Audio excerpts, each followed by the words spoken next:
যেই পুরুষের কাছে ন্যাক স্ত্রী নেই সেই পৃথিবীতে ধনী হতে পারবে না।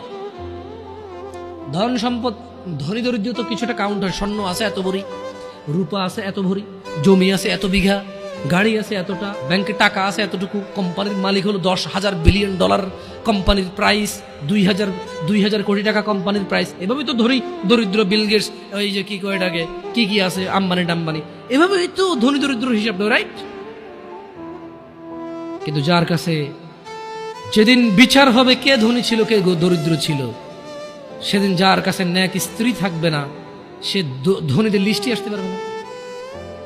একজনের কাছে যদি পুরো পৃথিবী আর পৃথিবীতে যা আছে, একজনের কাছে যদি পুরো পৃথিবী আর পৃথিবীতে যা আছে সবকিছু থাকে, ন্যাক স্ত্রী না থাকে, আরেকজনের কাছে যদি শুধু ন্যাক স্ত্রী থাকে, এটা বলে প্রমাণ হয় যে ন্যাক স্ত্রী, তাহলে ইসলাম ওকে ধনী বলে, একে দরিদ্র বলে, কি মিসকিন বলে, বেচারা ও তো লাইফে সুখী না, ও কি বেচারা, আহা ওর জীব মিসকিন বেচারা।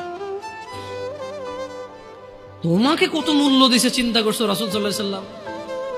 তোমাকে এটা তুমি যা তা নও, পুরুষ তোমাকে অ্যাচিভ করতে হয়, পাইতে হয়, অর্জন করতে হয়। তোমাকে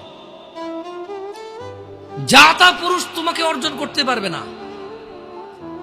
যে পুরুষ তোমাকে মূল্যায়ন করতে পারবে না সেই পুরুষ তোমার সতীত্বের খেয়াল রাখতে পারবে।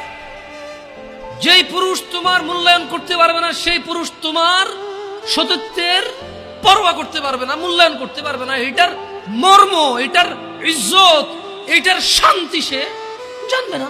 মিসকিন বেচারা, বোকা, হতভাগা, পাগল, দরিদ্র, ফকির, জীবনে কিচ্ছু নাই ওর, যার কাছে তুমি নেই।